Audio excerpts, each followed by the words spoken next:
right ඊට පස්සේ යනවා මම ඊක චෝ කතා කරා යෝගි කෝගි චෝගි කතා කරා මේ එකම ස්ටයිල් එක එකම බ්‍රෑන්ඩ් එක හරි මේ සෙට් එක එකම බ්‍රෑන්ඩ් එකේ ඉන්නේ ඊට පස්සේ ඔයගලන්ට පහසුයි හරිද ඊක චෝ කතා කරා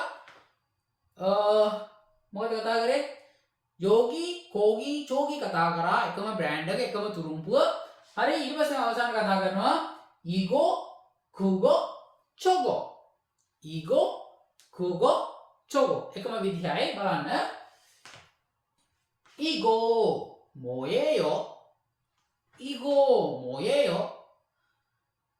මේක මොකද්ද?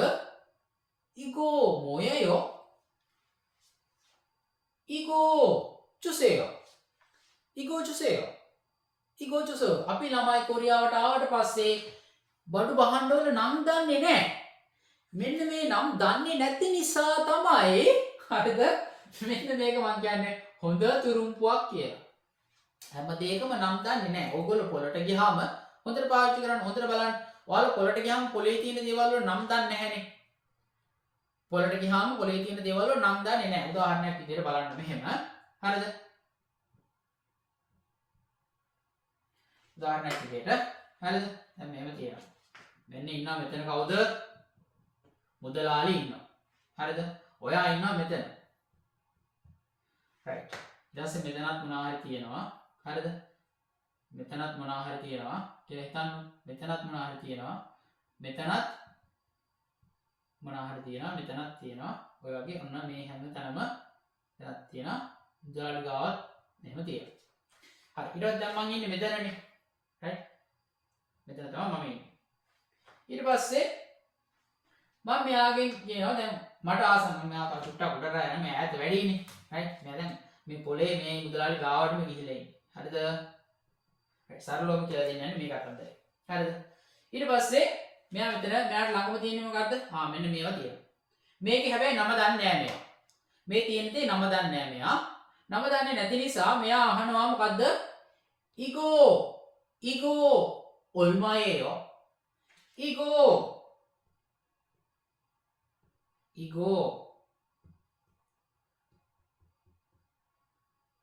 얼마예요?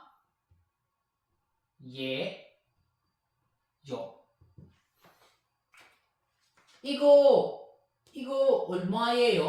මුදලාලිගෙන් අහනවා මේකේ නම දන්නේ නැහැ. 이거 얼마예요? කියලා අහනවා.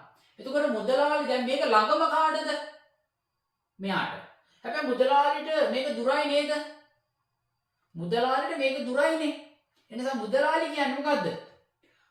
저거 5,000원이에요. එහෙම නැත්නම් 그거 5,000원이에요. මෙයා අහනවා 이거 අපිට දාන්න පුළුවන් හංගේ කියලා දාන්නත් පුළුවන්. හරිද?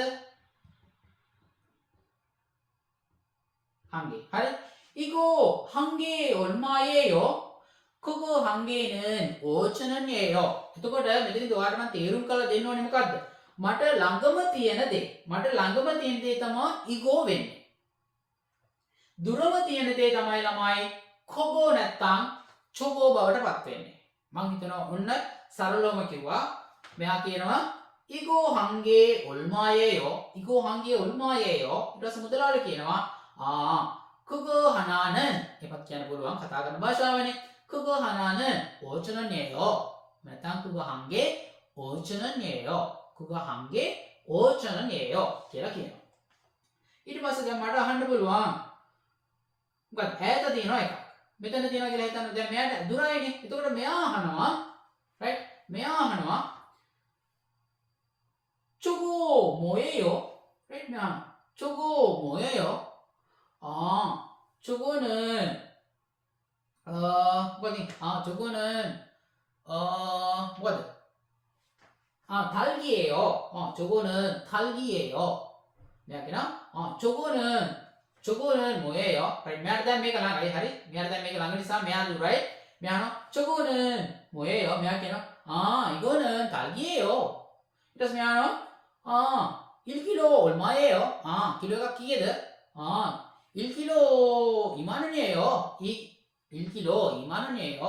කිලෝ එකක් මාන් දෙකක් වෙනවා කියලා කියන. එතකොට දැන් ඔයාලට යම් කිසි අදහසක් යන්නේ නැති මොකද්ද? මෙයාට ළඟ දෙයට තමයි අපි ඉගෝ කියලා කියන්නේ. දුර දෙයට අපි කියන්නේ කුගෝ නැත්තම් චොගෝ කියලා. ඊට පස්සේ දැන් මෙයා මොකද කියන්නේ?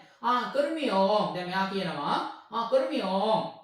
කුගෝ 세게 하고 저거 1kg 주세요.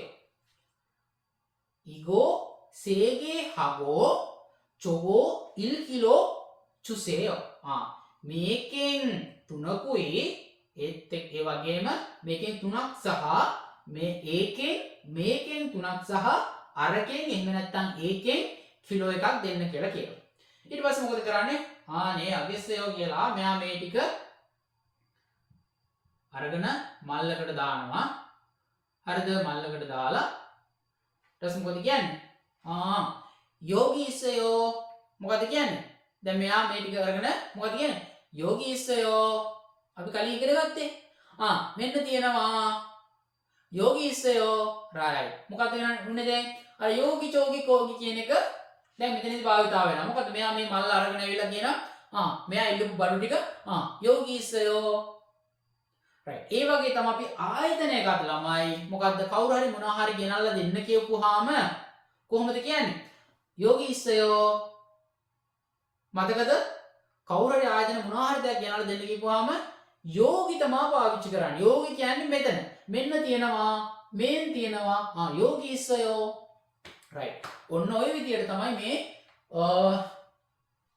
ඊගෝ කොගෝ චොගෝ වගේම යෝගී චෝගී කෝගී කියන එකත් භාවිතා වෙන්නේ. හරි. ඊට පස්සේ අපි ඉස්සරහට ගිහින් බලමු තව මොනවද තියෙන්නේ කියලා.